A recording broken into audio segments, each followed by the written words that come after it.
ఔరంగజేబు చాలా గొప్ప వ్యక్తి, ఆయన అంతటి మహానుభావుడు లేడు, దేశాన్ని బాగా కాపాడాడు అన్నటువంటి ఒక కొత్త ప్రొజెక్షన్ సందర్భంలో ఔరంగజేబుకు సంబంధించినటువంటి మరొక కోణం చూద్దాం. 1658 జూలై 31న ఆర్నమెంట్ ఆఫ్ ద థ్రోన్ అని అర్థం వచ్చే ఔరంగజేబు అన్న కొత్త పేరుతోను, కాంక్వెరర్ ఆఫ్ ద వరల్డ్ అని అర్థం వచ్చే అలంగీర్ అన్న కొత్త బిరుదుతోను ముహియుద్దీన్ పాదుషా అయ్యాడు.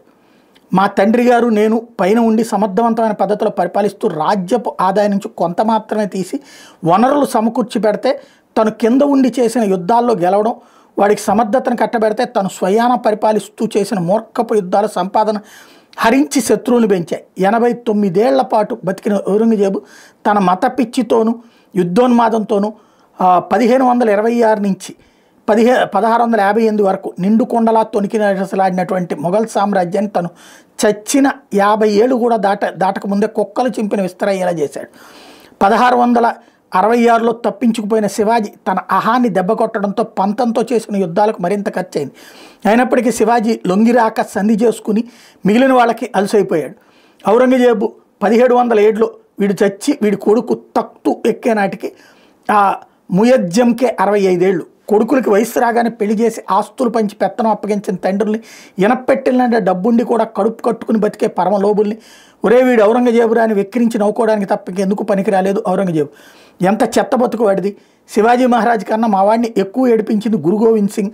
1666 డిసెంబర్ 22న పుట్టిన ఈ మహనీయుడు 1699లో ఔరంగజేబు పైశాచికత్వాన్ని నిలువరించడానికి ఖాల్సాను స్థాపించి 1688 నుంచి 1705 వరకు 13 యుద్ధాలు చేసి అజేయుడై నిలిచాడు.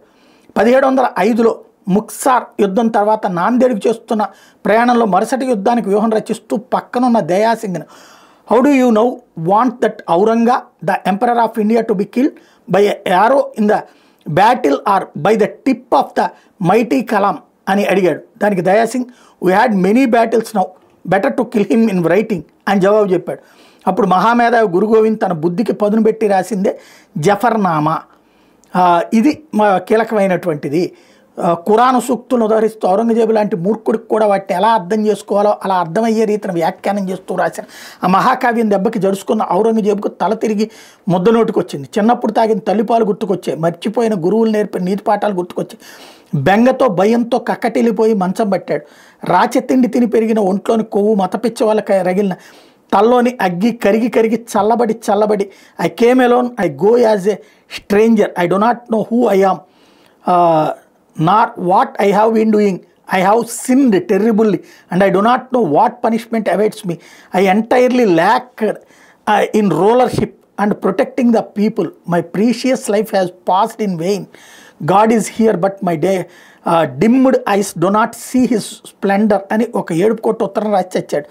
ఔరంగజేబు చావు తర్వాత మొఘలాయల చరిత్ర శరవేగాన పరిగెత్తింది. 1707 నుంచి 1712 వరకు ముజ్జాంగాడు బహదూర్ షా పేరుతో పరిపాలించాడు. రాజపుత్రులతో, మరాఠాలతో, బుందేలతో కాంప్రమైజ్ అండ్ కాన్సిలేషన్ పద్ధతి పాటించి యుద్ధాలను తప్పించుకున్నాడు. 1712 ఏడి నుంచి 1713 ఏడి వరకు జహంగీర్ షా పరిపాలించాడు. వీడు మరీ సన్నాసి, మంత్రులు చెప్పిన దానికి గొర్రెలా తలపడం తప్ప సొంత ప్రజ్ఞ లేదు.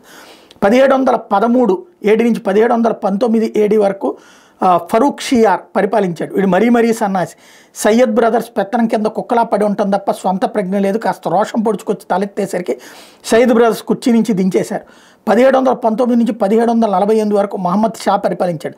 తల ఎత్తిన ఫరూక్ షియార్ బదులు సయ్యద్ బ్రదర్స్ కుర్చీలో ఎక్కించిన 18 ఏళ్ల కుర్రోడు వీడు. సయ్యద్ బ్రదర్స్ కూర్చోమంటే కూర్చోవడం, నుంచోమంటే నుంచోవడం తప్ప ఏమీ తెలియని వీడు వాలకం అలుసైపోయి హైదరాబాద్, బెంగాల్, అవధ్, రోహిల్ఖండ్ సామంతులు స్వతంత్ర ప్రకటించుకోలేదు కానీ భయాన్ని, భక్తిని తగ్గించుకున్నారు.